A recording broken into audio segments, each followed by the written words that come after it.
안녕하십니까, 알파브라더스 최정환입니다. 모든 스타트업 경영자분께서는 우리 회사의 경영 관리를 어떻게 하면 효율적으로 할 것인가 고민이 참 많으실 것 같습니다. AI를 통해서 어떻게 하면 경영 관리를 효율화할 수 있는지 트렌드를 좀 알아보기 위해서 중요한 분을 모시고 저희가 인터뷰를 한번 해보도록 하겠습니다. AI 및 데이터를 기반으로 스타트업의 고민을 해결해주고 계신 스펜딧의 송동윤 대표님입니다. 반갑습니다. 네. 안녕하세요. 네, 간단하게 소개 부탁드리겠습니다. 네, 저는 AI 기반 관리 서비스를 대표를 맡고 있는 송동윤이라고 합니다. 반갑습니다. 네, 반갑습니다. 대표님 귀한 시간 일단 감사드립니다. 대표님께서는 이제 현장에서 많은 스타트업들을 만나고 계실 텐데요. 데이터나 AI 기반으로 바뀌고 있는 걸 좀 체감하고 계시고 있으실까요? 네, 기존에 낙후되어 있는 이제 지출 관리를 하는 환경에서 이런 저희가 제공하는 솔루션을 통해서 이제 자동화를 이루시고 또 AI 기술도 활용을 해가지고 점점 이제 중요한 본업에 집중하는 거를 중요하게 생각하는 기업들을 많이 만나고 있습니다. 아무래도 비효율이라면 반복 업무라든지 이런 것들이 좀 많을 것 같은데 맞습니다. 네, 이런 측면을 AI가 해결하고 있는 케이스가 혹시 있다고 보시나요? 그쵸. 비용 관리 측면에서 이제 가장 중요한 거는 회사에 비용을 썼을 때 이게 어떤 목적으로 썼는지 이제 본인이 직접 입력을 하거나 작성을 하고 이제 제출을 하고 이런 단계를 거치게 되는데 거기서 이제 계정 과목을 저희가 AI를 통해서 실제로 기업의 데이터를 분석한 이후에 자동으로 지정해주는 제공하고 있거든요. 그런 게 적용되니까 이제 너무 만족도가 저희 예상한 것보다도 매우 높고 그리고 저희한테 이제 최근에는 제안 주시는 게 개발팀이 이런 지출 경비를 처리를 할 때 버튼 3개 이하로 처리했으면 좋겠다. 근데 그게 예전 같으면은 터무니없는 그 제안일 수 있지만 이미 스페딧 내에서는 그것이 가능하거든요. 네. 이제 이미 학습된 데이터가 있으니까 개발자분이 뭐 점심을 드셨을 때 이게 어떤 계정 과목인지 저희가 분류를 해주고 저희가 또 가지고 있는 자동화 이제 보고서를 작성을 하고 제출하는 그런 기능들을 통해서 실제 3번 이하로도 처리할 수 있는 것들이 있어서 네. 그렇게 되는 케이스도 있고 저희 고객 중에 굉장히 빠르게 성장하고 있는 그 플랫폼 회사인데 그 회사는 이제 전체 연령대가 매우 어리다 보니까 지출 관리 보고서나 이런 작성을 왜 해야 되냐라는 얘기가 있어요. 그래서 그걸 아예 없애버리는 노력도 저희 AI를 통해서 가능해지는 단계에 지금 들어가고 있습니다. 네. 들어보면 이제 프로세스의 간소화 부분을 AI가 좀 도와주고 있고 거기에 따른 데이터 처리 부분을 아마 AI가 담당해준다고 이해가 되는 것 같습니다. 맞습니다. 네. 글로벌에서도 혹시 뭐 이런 AI를 통해서 선진화한 사례들이 좀 많이 있을까요? 네, 글로벌은 확실히 대한민국보다 훨씬 빠르죠. 램프라는 유명한 회사가 있는데 거기도 이제 내부 AI를 통해서 저희가 말한 그런 자동화 부분과 이제 비용을 절감해주는 부분까지 이제 AI가 고려를 해주고 있는 것 같아요. 예를 들면은 뭐 지금 회사가 뭐 어떤 항공을 타는데 그 항공사보다 뭐 이 항공사를 타면은 연간 얼마를 줄일 수 있다 이런 제한도 이미 하는 단계에 들어가 있고요. 최근에는 또 KPMG에서 나온 그 보고서를 보면은 이미 그 기업들 중에 70% 이상이 내부에서 AI를 적용해가지고 파이낸스에 그런 AI가 투입돼서 개선을 하고 있다라는 리포트가 나오고 있어요. 네. 뭐 예산이라든지 뭐 자금이라든지 뭐 텍스라든지 이런 부분에서 기존의 사람들이 수작업으로 하는 것들을 이제 AI들이 미리 해주는 거죠. 그래서 휴먼 그 실수도 없어지는 거고 네. 점점 기존에 하던 항상 단순 반복 업무가 이제 없어지니까 그런 이제 재무팀은 더 중요하고 분석을 하고 약간 안 좋은 것들을 예방을 하고 데이터적으로 그런 것들을 오히려 더 어렵고 중요한 일에 집중을 할 수 있게 되는 환경이 이미 현재 벌어지고 있는 단계인 것 같습니다. 키포인트는 이제 단순 반복 업무를 좀 벗어나게 만들어서 이거를 중요하고 더 시간 투여를 해야 되는 중요한 업무에 집중할 수 있게 만들어준다. 이게 아마 키포인트라고 인지가 되네요. 맞습니다. 현재는 말씀 주신 부분이 가장 중요한 부분이고 이제 네. 미래에는 더 이제 AI가 고도화되면 될수록 단순 반복 업무를 없애주는 것뿐만 아니라 장기적으로는 AI CFO가 나와서 현재의 재무 상태라든지 뭐 미래에 이제 가야 되는 방향성이라든지 이런 다양한 것들에 적용되는 사례도 많이 나올 수 있을 것 같아요. CFO 서비스라는 입장에서는 좀 겁도 나고 하는데요. 아, 직접 네, 그거를 이제 네, 또 만드실 수 있지 않을까 저는 그렇게 생각을 하고 있습니다. 예. 글로벌은 좀 많이 가 있는 느낌이 좀 드는데 국내 회사들도 이런 움직임들이 좀 많이 보일까요? 확실히 지금 달라지고 있는 거는 뭐 어딘지 제가 밝힐 수는 없지만 9일치의 대기업들도 실제 회사 내에서 이런 전표 자동화, 전표 처리하는 부분이 너무 낙후돼 있다 보니까 그런 부분이 이제 AI를 통해서 개선할 수 있는 걸 알고 있죠. 근데 어떻게를 지금 모르고 있는 건데 이런 것들을 RFP를 띄워가지고 지금 내부 전표 처리 방식을 완전 자동화할 수 있는지 뭐 챗봇을 통해서 할 수 있게 해달라, 뭐 OCR을 통해서 수작업을 안 할 수 있게 해달라는 것들이 많이 이미 진행되고 있는 걸로 알고 있고 네. 저희한테도 사실 꽤 들어와요. 최근에도 네. 들어와서 네. 한 2, 3만 명 되는 조직인데 그런 내부의 이제 단순 반복 업무, 그러니까 법인카드를 사용을 하고 네. 이제 이것들이 이제 비용 처리되는 과정을 좀 자동화하는 것들을 해줬으면 좋겠다 이런 제안이 들어오고 있는 걸 보면 1, 2년 안에 그런 큰 웨이브가 올 거라고 생각은 하고 있습니다. 몇 년 지나면 어느 순간 다 이제 AI로 적용해서 큰 기업들도 자동화된 전표 처리 방식이 적용될 걸로 보고 있습니다. 네. 사실 국내가 뭐 그런 게 한번 도입되면 속도가 빠른 거는 네, 익히 알고 있는 사실이라 사실 겁이 좀 나기도 합니다. 그러다 보니까 AI 도입을 얘기할 때 AI가 과연 이제 우리 일자리를 너무 많이 뺏는 거 아니냐 뭐 이런 이제 우려들도 사실 하고 있는데요. 여기에 대해서는 좀 어떻게 해요?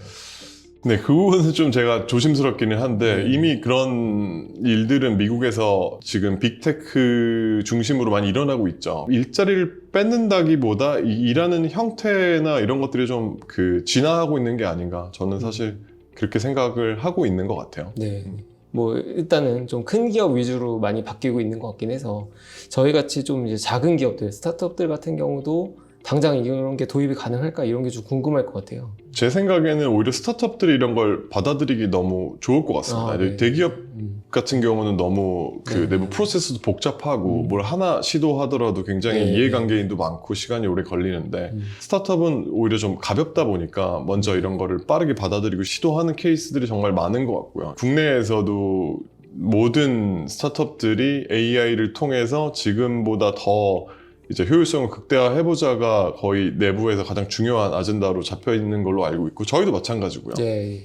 그래서 기존에 일하는 방식을 다 잊어버리고 이제 새로 AI를 통해서 더 생산성을 최대한 극대화를 해보자. 네. 그런 방향으로 가는 게 대부분의 스타트업 씬이 그런 것 같습니다. 예. 제가 사실 대표님 회사를 좀 아는 입장에서 제가 듣기로도 원래 개발자 수가 엄청나게 많았는데 뭐 이런 AI 과정을 통해서 많이 효율화를 하신 걸로 알고 있습니다. 이 인원을 줄인다기보다 개발을 도와주는 개발 도구, AI 도구들이 많아지다 보니까 개발자분들이 이제 개개인이 팀장인 것 같거든요. 다양한 AI를 활용하다 보니까 그 AI들을 잘 다루면 기존의 코드를 작성을 하고 개발하는 속도보다 뭐 몇 배 빨라지는 경우들도 있는 것 같아요. 네. 더 빠르고 정확하게 기존에 했던 업무들을 진행하는 경우들이 많은 것 같아서 그래서 양보다 좀 질이 더 중요한 단계로 넘어가고 있지 않나? 줄였다기보다 네. 지금 어떻게 하면 개발팀이나 개발자분들이 더 극대화가 돼서 제품 개발이나 뭐 새로운 프로젝트 할 때 그런 걸 적용을 해서 할 수 있는지를 이미 적용하는 회사들도 많고 저희도 이미 적용하고 있고 그 신규 프로젝트는 AI 도구들을 AI 툴들을 굉장히 많이 사용하거든요. 네. 만족도도 되게 높으시고 최근에 들은 회사는 이제 기존에는 뭐 프론트엔드 개발자, 백엔드 개발자, 뭐 앱 개발자 이렇게 나눠져 있으니 그걸 없애버리겠다. 그래서 우린 다 그냥 프로블럼 솔버에 가깝다. 네. 이렇게 전환을 해서 그런 교육을 지원을 해가지고 이제 개발 영역 없는 존으로 가는 회사도 있더라고요. 네. 근데 그게 뭐 어떤 결과를 낳을지 모르겠지만 계속 다양한 시도들이 지금 일어나고 있는 건 사실인 것 같습니다. 앞으로 더 빨라질 거로 생각하고 있고요. 예. 종합해보면 AI 효과가 약간 비용 세이빙보다는 어떻게 보면 퀄리티라든지 할 수 있는 영역의 확대라든지 이런 쪽으로 방향성을 잡는 게 오히려 타당하다고 볼 수 있겠네요. 맞습니다. 뭐 비용도 세이브가 당연히 될 것 같아요. 비용이랑 시간이 세이브가 굉장히 될 것 같고 이런 걸 잘 적응해서 회사에 기여를 하시는 분들은 컴펜세이션도 많이 좋아질 거고 필요한 이유가 뭐 AI로 커버가 해결이 안 되는 거야가 나오지 않는 이상 채용을 이제 보수적으로 갈 수밖에 없는 상황이다 보니까 네. 그렇습니다. 네. 그러면 두 가지 다 효과가 어느 정도는 또 볼 수도 있는 맞아요. 상황이 되겠네요. 그게 이제 이런 시장에서 살아남기 위한 굉장히 중요한 그 결과값인 것 같아요. 뭐 재무 쪽, 회계 쪽도 오히려 고소득의 회계사들은 오히려 더 일감이 더 많아지고 그리고 실력이 없는 회계사들은 뭐 없어진다. 뭐 사실 AI 막 하면 제일 먼저 없어질 직업 뭐 뽑히는 순위가 있잖아요. 그래서 회계사가 항상 거기 항상 들어가 있죠. 있는데 뭐 근데 오히려 양극화되고 있다. 막 이런 관점으로 보면 비슷한 견해가 좀 있으신 것 같습니다. 그쵸. 퀄리티가 되게 퀄리티가 더 중요해지는 시기로 네. 들어가고 있는 것 같아요. 예. 약간 세션을 이제 재무 쪽으로 좀 한번 맞춰보도록 하겠습니다. 네. 워낙 오랫동안 이제 구독형 서비스, 사스 서비스를 해오신 입장에서 네. 약간 사스 서비스는 이런 거를 잘 관리하면 재무를 잘 관리할 수 있다라는 포인트를 한 2개 정도만 찝어주시면 좋을 것 같습니다. 이제 사스 서비스에서 저희도 이제 AI 회사로 전환을 한 만큼 구독형 비즈니스를 할 때 제일 중요한 지표는 뭐 표준 지표라고 할 수 있죠. 뭐 대부분 아시겠지만 뭐 ARR이나 MRR을 되게 중요하게 보는데 이런 저희 같은 구독형 서비스를 할 때 가장 그 표준화된 지표고요. ARR을 통해서 투자를 받거나 할 때도 밸류에이션 측정을 거기서 멀티플을 얼마나 적용하느냐에 방식도 있을 것이고, 그리고 MRR이 왜 또 중요하냐면 한 번만 계약하고 끝내는 게 아니라 계속 이어서 계약하기 때문에 매달 체크하는 게 신규 고객이 얼마가 생겨, 이탈 고객이 얼마나 되나, 업셀이나 크로스셀이 얼마나 발생했나를 월별로 체크할 때 MRR이 굉장히 중요하게 역할을 하는 것 같고, ARR 같은 경우는 이게 얼마나 안정적으로 지금 그 수익을 유지하고 있는지를 평가할 수 있는 요소이기 때문에 여러 가지로 장점이 있는 것 같아요. 네. 그래서 사스 비즈니스, 구독형 비즈니스가 활성화되어 있는 미국에서도 ARR 중심으로 멀티플을 매기고 그렇게 네. 되는 것 같아서 기초에 가까운 그런 중요 지표인 것 같습니다. 구독형 비즈니스를 하고 계시다고 하면. 예. 재무 관점에서 되게 중요한 포인트인 것 같은 게 이제 대부분의 구독형 하시는 대표님들의 고민이 월 구독료만 매출로 인식할 수 있다 보니까 이런 부분이 너무 작게 인식돼서 그런 거 멀티플 같은 거에 있어서 손해를 본다 이렇게 생각하실 수도 있을 것 같은데, 대표님 말씀대로 하면 그거보다는 이제 MRR이나 ARR 확보를 통해서 이제 좀 더 좋은 멀티플을 받을 수 있다 이렇게 좀 해석해 볼 수도 있겠네요. 그쵸. 손해 본다라기보다 통상적으로 ARR 기준으로 그 멀티플을 매기는 게 맞기 때문에 네. 손해 보는 거는 아닌 것 같습니다. 네. 또한 이제 뭐 이제 개발비 관점들이 그동안에 엄청나게 소요를 많이 하셨을 것 같은데 이 부분에 있어서 조금 노하우라든지 이런 게 좀 있으실까요? 좋은 개발팀을 모시는 게 이런 AI나 사스 비즈니스에서는 굉장히 중요한 것 같아요. 그리고 오히려 시간 투자를 개념으로. 많이 하고 하는 게 굉장히 저는 중요한 것 같습니다. 네. 양보다는 질이 더 중요한 것 같습니다. 이 구독형 서비스에서도 이 고정비 개념의 이 비용 체계가 있다고 알고 있는데요. 뭐 네. 그걸 이제 잘 관리하는 게 중요하다 이렇게 알고 있는데 혹시 거기에 대해서도 좀 얘기해 주실 수 있을까요? 네, 사스에서는 콕스 비용이라고 하는 부분이 원가 개념으로 보이고 있고, 네. 그 운영에 들어가는 네, 뭐 네. 서버 비용이라든지 운영에 들어가는 소프트웨어 사용료라든지 네. 뭐 운영에 들어가는 인건비라든지 이런 것들을 원가로 많이 보고 있기 때문에 비용을 잘 관리하면은 그만큼 또 밸류에이션 평가할 때 높은 그 평가를 받고 있는 걸로 알고 네, 있습니다. 네. 이게 일단 제조나 유통처럼 이렇게 막 상품이 있고 이러지 않기 때문에 맞습니다. 원가 개념이 좀 다르신 것 같아요. 네, 맞아요. 그런 부분들이 좀 차이점이 있네요. 그래서 강점이 사스가 굉장히 잘 나갔던 네, 네. 이유는 라이프타임 밸류가 길고 한 번 도입하면은 이탈률이 낮은 부분이 있고, 그리고 매출 대비 이익 남는 비율이 네, 네. 뭐 80%까지 남을 수 있다라는 게 있다 보니까 이게 한 번 도입하면 매출이 길게 가고 네. 이익률이 높으니 당연히 그거에 맞게 이제 멀티플이 높은 것이고, 한창 네. 그 경기가 좋았을 때는 네, 네. 뭐 100배까지도 저는 나왔던 걸로 알고 있어요. 네. 요즘은 많이 좀 네. 작아지긴 했지만. 네. 원가율이 상당히 낮으니까 이게 멀티플이 맞습니다. 좋아질 수밖에 없네요. 맞습니다. 네, 근데 요즘은 네. 또 이제 또 시장이 다르니까요. 네, 네, 네. 지금 2, 3년간 많이 달라졌으니까 지금은 또 AI를 잘 그 받아들여서 네, 그거에 네. 맞게 또 성장하는 게 중요한 시기인 것 같습니다. 플랫폼 얘기가 나와서 좀 추가적으로 여쭤보려고 하는데, 그 과거에는 사실 이 사람만 모으면 돈이 된다 막 이런 느낌으로 플랫폼에 이제 MAU를 확보한다든지 고객수 확보를 이제 만빵 해놓고 그걸로 멀티플 받고 막 이런 관점이었다면 최근엔 좀 많이 바뀌었잖아요. 네, 운영을 하시는 입장에서 뭐 어떤 식으로 좀 전략을 바꿔서 운영하고 계시는지. 그것도 회사마다 정말 다를 것 같은데 저희 같은 경우는 SMB 작은 시장보다는 규모가 좀 어느 정도 있는 네. 한 100명 이상의 중견, 그 약간 스타트업 기업을 이상. 미드마켓이라고 네, 하는데 네, 네, 이제 네. 현재는 100명에서 1000명 사이의 기업이 저희랑 좀 잘 맞는 시장이어서 그런 네. 쪽을 공략을 하면서 그 위로 올라가는 더 엔터프라이즈급으로 올라가는 노력을 좀 네. 하고 있어요. 예. 저희는 뭐 다행인 거는 작년 올해 이제 장기 계약률이 기존 고객한테 그 높아지고 있는 상황이어서 그런 거는 좀 네, 긍정적으로 고무적으로 보고 있는 상태고 네. 그렇습니다.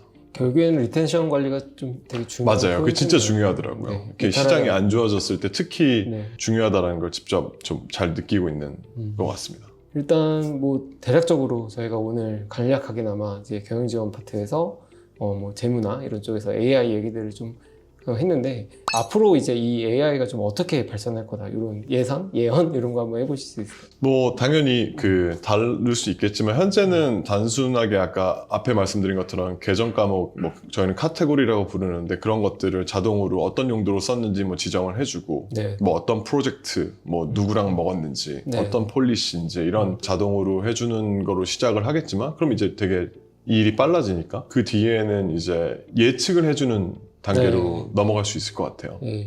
말씀드린 대로 회사가 뭐 프로드도 있을 수 있겠지만 이제 미래에 발생할 수 있는 재무적인 것들에 대해서 이제 CFO처럼 조언을 해주고 요즘 되게 핫한 AI 에이전트들이 그런 역할을 하게 되지 않을까 저는 생각을 하고 있고요. 그리고 저희는 또 ERP랑 연동이 굉장히 중요한데 네. 단순히 얘기하면 저희에 있는 데이터가 ERP에 잘 전표로 분개가 돼야 되거든요. 네. 근데 그런 부분도 지금 현재 진행되는 뭐 API 간의 연동도 있겠지만 이제 AI 에이전트가 있으면 좀 더 이런 부분에서 더 잘 할 수 있는 존으로 들어갈 수 있지 않을까. 네. 결국 이제 저희 밴딧 AI 에이전트랑 이제 ERP AI 에이전트랑 같이 그런 거를 뭐 통신하는 단계로 넘어갈 수 있다고 기대를 하고 있어요. 네, 네. 사실 현업에서 이제 이런 업무를 하는 입장에서도 이 부분이 저는 이제 자동화에서 제일 아직까지 미지의 영역으로 보이거든요. 그러니까 예를 들면 원장을 잘 관리하고 데이터를 잘 관리해서 이제 분석으로 결과를 뽑는 거는 지금도 이제 훌륭히 잘 뽑히고 있는데 앞단에 이 데이터의 퀄리티 부분이 아직까지 해결이 안 되다 보니까 많이 못 넘어간다고 좀 느끼는 편이어서 말씀하신 그런 영역들이 좀 AI 쪽에서 해결이 잘 되면 좀 속도가 진짜 빨라지고 근데 활용도가 높아지고 이렇지 않을까 생각을 좀 하게 됩니다. 맞습니다. 결국엔 속도가 빨라지고 숫자가 없어지는 게 좀 본질인 것 같아요. 네. 지금 가는 방향으로 봤을 때는. 마지막 질문으로 이제 저희가 AI 시대가 왔으니까 이제 대표자분들이나 아니면 이런 스타트업 임직원분들이 뭘 어떻게 준비를 하는 게 좋을까요? 저는 단순하게 생각합니다. 이런 걸 실패를 하더라도 많은 시도를 해서 경험을 쌓고 계속 그런 내부 프로세스를 고도화시키는 노력을 하셔야 될 것 같아요. 네. 저희도 여러 가지 시도를 하고 있고 실패도 해봤고 성공도 해보고 있는데 그런 거를 하면 할수록 이제 시야가 넓어지고 이제 좋은 결과도 나오고 그러는 것 같아서 그래서 이런 AI가 굉장히 중요해지는 시대에 저희가 있기 때문에 내부에 뭐 재무뿐만 아니라 어떤 데도 마찬가지겠지만 그런 다양한 시도들을 내부적으로 아젠다로 잡고 시도를 하고 하다 보면은 좋은 결과가 분명히 나올 거라고 확신합니다. 제가 알기로도 대표님께서 그래도 꽤 이른 시점부터 AI 관심이 많으셔서 많은 시도도 해보시고 뭐 지식도 많이 쌓으신 걸로 알고 있는데 짧은 시간이나마 되게 깊은 난리지를 전수해 주신 것 같아서 뜻깊은 시간이 되었습니다. 아유, 저야말로 부족한 의견 잘 들어주셔서 너무 감사드립니다. 네, 감사합니다. 자, 그러면 오늘은 이 정도로 해서 저희가 경영지원 파트에서 AI가 지금 어떻게 지금 흘러가고 있고 국내외 사례들이라든지 그다음에 이후에 어떻게 바라보시는지 전문가이신 송정현 대표님 모시고 진행해봤습니다. 다음 시간에 더 좋은 아젠다로 찾아뵙도록 하겠습니다. 감사합니다. 감사합니다.